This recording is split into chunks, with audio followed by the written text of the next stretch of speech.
Friday, getting down on Friday. Everybody's looking forward to the weekend, partying. Yeah! All right, here we go. Friday. Always like to scare the hell out of the people playing the machines here. Golden Circle, Sportsbook and Bar, inside Treasure Island. Willie Ramirez is here as the company. Ari is back in our Findlay Toyota studios. Our baseline dude, Jed. Very steely nerves. You never know what's going on with Jed. I think I like that, but then sometimes I'm like, uh-oh. I don't know what the hell's going on, but he runs a clean show. That's what we care about the most. Knock on plastic table. Are you good with Jed, or you got something to hash out here? I see you looking at him. You got something? I was going to say that no matter what show, no matter where I'm at, if I'm at an Aces game, if I'm here, Silver Seven, so Mateo's my guy. But if wait a second, let me finish, mouth. If someone were to ever rush us, I want Jed on the like. That's the dude. I want him doubling as the bodyguard of the show. Well, I mean, truth be told, when he's good to go, I don't care how old Bobby is or gets. Bobby is always the regulator. I've never seen Bobby as an engineer. I know you've never seen Bobby work a remote, but there's no messing around. And Angel's very good. Bobby's old school. Bobby is old school. Yes. Bobby puts up some of the best Facebook posts ever. They're unbelievable. And back in the day, not to make light of a terrible story, but we used to, back at Sports Fan Radio Network, working with Bobby Machado back all the way to like 96, 97, his nickname was the Unibobby. Oh. He'd have the hood on. You're like, okay, where's Bobby? What's going on? Are we all going to be okay? So there's always been that kind of looking over your shoulder. Like something could happen. But that's a good thing when you need, a little bit of muscle. I don't know. Now they get the feds on alert for West Flamingo. But whatever. All right, Big Five time. Battle-Born Injury Lawyers presents the Big Five at 5. Number 5. What a wild night in Las Vegas. That was crazy yesterday. Yeah. You were driving? I drove home from the Aces game in it. So Jordan got stuck in it. Between the rain, the crazy flooding yet again at other spots up and down the strip where the ceilings are leaking, and then basically from the east side to some of the west side, there was some lunatic engaged with Metro, shootout, car crash at the end. I think it was like that was a Chevy Avalanche, like all smashed up at Decatur and Charleston. I think it started over by like Cheyenne and Pecos. There were shots fired at freaking DI in Decatur. Roads were closed everywhere. That was a wacky night for Las Vegas. Wacky. And it was not a former or current professional athlete. Yeah. Are we going to get blamed for this guy too? Like only in Vegas. Believe me, there are crazies who drive like lunatics, and unfortunately shootouts everywhere. So my mom texted me. I sent her, hey, checking in, love you, hope you're having a good day text, and she texted back. You send that just to check in, and then you end up in like a 4-minute texting conversation. But part of it was, how did Kahlua do with the storm? Oh, you had to drive in it. How did that go? Da da da da. And I told her, I was like, I actually drive fine in it because I drive offensive, not defensive. There's some people that drive defensive in that kind of weather, and you got your foot ready to go, and you're riding the brake, and all of a sudden you're skidding and sliding. So I just drive right through it and pay attention. I'm always looking ahead to see who's driving skittish. Let me get in the fast lane. I'd rather just drive and go straight through it. If you got a brake, you're going to have problems. If you ride your brake on the freeway, you got problems. First of all, if you ride your brake on the freeway, you should not be on the freeway. Rain, sunshine, get off. Just get off to the right. Just get off. Right lane. The freeway. No, just take side streets. That's it. Willie's laying down the law. If you're going to ride the brake on the freeway, get off. I did not. We've never had this conversation before. That is one of my favorite lines about driving. That I play defense by being offensive.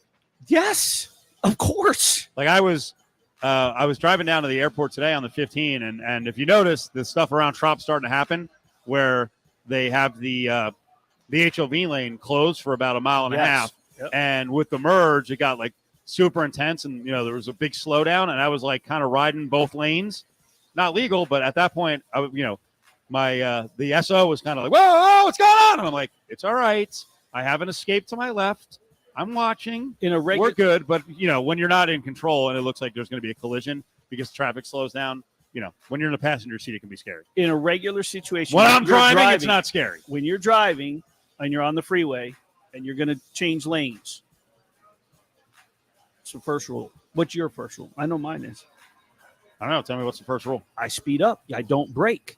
Yeah. If you brake on the freeway to change lanes, you're an idiot. Straight up. You have to stay with the flow of traffic. You don't brake because now all of a sudden what you're doing is you're causing disruption in your lane and you're causing hesitation and a little bit of skittishness in the lane you're changing. Drive with the flow of traffic and flow into it. If you need to come off, then you just let off the speed. You let off the gas a little bit, pump the brake a little bit. You don't brake to change lanes on the freeway. You accelerate and make sure you're staying with the flow of traffic and flow in nicely. Number 4. So Deshaun Watson did an interview today.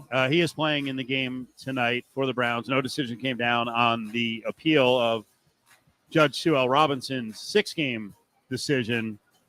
Did you notice yesterday that Team Watson apparently wants to make an offer of 8-game suspension and a $5 million fine? This seems to be a real negotiation that I think Watson may be a little late on. I heard Peter King talking to Doug Gottlieb over on our sister station, Fox Sports Las Vegas, and Peter King said the NFL might consider, he thinks, a 12-game suspension and a $10 million fine. So what happens here? Does the NFL just slam him and then this potentially goes to court, or do both sides just kind of get smart here and come to a resolution like, hey, it's 10 games, it's $7.5 million, let's move on? Because one of the things Peter King was saying, like, the NFL really doesn't want this on the front page every day. Well, they're the ones who appealed the decision. Sue Robinson, that was it. We were ready to move on. 6 games, let's go. Unfortunately, considering the circumstances, you settle for 8, 10, or 12, and it's not a full season, it's going to be on the front page anyway. It's going to be out there every time he has a bad game. You know, by the way, he went 1 for 5, 7-yard completion. Josh Dobbs, 3 for 3 for 28 yards. He's now in. So, I don't know, maybe the Browns just say, hey, let's just ride it out. But he's a little sluggish today. Number 3. You're a big backer of Derek Carr. Yep. Like when I brought up, well, Adam wanted to tear it. Adam Hill, part of the company, Raiders beat writer for the RJ, he wanted to tear the whole thing down. He's a negative Nelly. I was fine with, hey, if someone's going to give you like 2 or 3 first-round picks, I don't think that was going to happen for Derek Carr, then I might have played that game. But I like Derek Carr. I think he's a good player. Is he a top 7 quarterback? I'm not sure yet. Now he's got the weapons. I don't know if he has the line. Maybe we'll have a year with the Raiders where there's not tumult all the time, so you don't have to worry about that. But you're very high. You're a big defender of Derek Carr. I don't know if you like him as much as Colin Cowherd, as he had a take this morning that I thought was really interesting. Hurd laid it out that, hey, this guy is a top quarterback. I'm going to tell you why, but this is the way he starts out with, I might tell you why, but for some reason in this era, whatever I give you as proof, you still won't accept it. In 2022, it's a really weird world we live in, and I think social media is part of the problem. A big part of it is that you used to be able to give people like video proof or data or stats, and you would win the argument. But it doesn't work that way anymore. We have video of glaciers melting. We have a global warming issue, and people are like, that's politics. No, it's environmental. I don't care about the politics of it. We have glaciers melting. Here's proof. Here's data. Nobody wants to listen to it. You can give people proof. I'll give you 3 data points on Derek Carr. He's indisputably an elite quarterback. And by the end of this rant, you still won't believe it. It is sort of amazing on social media. You can answer with data points and video and proof, and people just change the argument. They just move the goalpost. So they will not, most people will not admit, you know what, maybe I was wrong here. Let's have Hurd lay out these data points. In the last 4 years, he has the highest completion percentage in the league of anybody still playing. Drew Brees was slightly higher. That's it. He's the most accurate thrower in the league. In the last 8 years, he is the most reliable quarterback coming from behind in the fourth quarter. Leads the NFL in that. He has also faced the most crisis at head coach for a top quarterback. This will be his 6th in 9 years. So he's the most accurate, the best playing from behind late, and he's done it in chaos. Look at the smile on your face. You are happy. You just made me You're smile. beaming. We can see you on video. You're holding it back now. Now you're embarrassed. Stop it. Ear to ear. You love Derek Carr. You and Hurd. You got to sit next to each other at the games when he comes out here up in the press box. Well, if Colin and I sit next to each other, we're gonna be talking about Vegas in the '90s when we covered boxing. And I'm sure he's gonna look over and be like, "Is this guy gonna keep talking about old? I just want to watch the game." Yeah. Derek Carr's on the field, man. Nobody cares about. I'm here to watch him, not listen to you. Nobody cares about J.R. Ryder, Dexter Boney. Shut up, Willie. Yeah. Hey, I get the people that argue against the data, right? Because the bottom line is, what do we say? Super Bowls, playoffs, right? So, yeah, you could say but it's like you said, is he in the top 7? We're going to mince numbers here because last year is he a top 10 quarterback? Elite's top 5. Now all of a sudden it's, okay, you just said 7 and it's 12. Which number is it? Well, here's the bottom line. I think the question this year, if you want me to name you some quarterbacks who are in that range. No, what I'm going to say is he better than Dak Prescott, your guy, and is he better than Kyler Murray? Because Kyler Murray just got freaking over $200 million and $160 million guaranteed. Derek Carr's on a 1-year deal. I think Derek Carr is better than Kyler Murray. The Raiders can move on from Derek Carr after this year. If I'm Team Carr, I'm like, wait a second. Kyler Murray got that. Deshaun Watson seems like he's kind of a crumb and has some character issues. He got that, and I'm on a 1-year deal. So that's why it's important, the whole ranking thing. There is a pecking order in how you get paid. Yes, I understand that. But there's also, Joe Burrow may have set himself for a little bit by getting to the Super Bowl. There's also something to be said for leading your team to the playoffs and getting to the Super Bowl.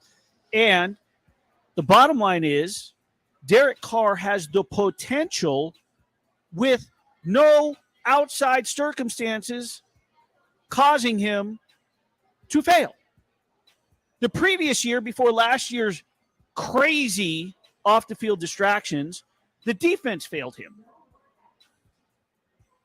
Give me one more Hurd who says the one thing Derek Carr is missing is the it factor, that all the top quarterbacks have something in terms of an it factor. See if he sells you on Derek Carr's it factor. You got to give fans an it. But I think the it for Derek Carr is he overcomes things better than anybody in the league. Overcomes coaching chaos, overcomes a teammate killing a citizen in Las Vegas, driving 110 miles an hour under the influence. He overcomes weak drafts, a bad O-line, fourth quarter deficits, and constant fluctuation in the organization. And now the toughest division ever in the history of the NFL. You forgot one, Colin. He overcomes scrutiny and hate. He's resilient to everybody thinking that he can't do something. I'll repeat it. The first year that they were here, 3 of the last, however many what it was, the three last losses down the stretch that the defense blew in the last minutes of the games. He has proven that he can lead this team.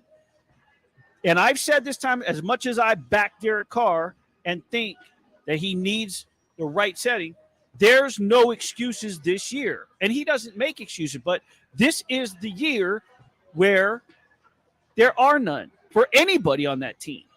He's got his guy. I believe that they have a strong running back room, regardless of what they do with Josh Jacobs. The offensive line, remains to be seen, but they got to put 5 guys out there. Darren Waller will be back. Foster Moreau, there will be a double tight end set. The defense will come together. The secondary will improve. Derek Carr will prove this will be the year, barring anything crazy that doesn't sideswipe. Now, there's never perfection. There's going to be injuries, nicks, bruises. Yes, but this is the year that he will finally shut some people up. Doesn't mean he's going to win the Super Bowl. He doesn't have to, but he's got to run a successful campaign, especially against that division. Coming up, top 2 stories, we're going to talk about Robin Lehner, as Lehner is out for the year. Strong fan reaction on social media. And one of the things I like the most today about stories that came out, I'm so fired up next week. After seeing Josh McDaniels' house and a bunch of pictures of his $5 million house in Anthem, man, when you guys are all done during media availability with all the questions about the Vikings game, I go right into my key questions about his house. I am intrigued.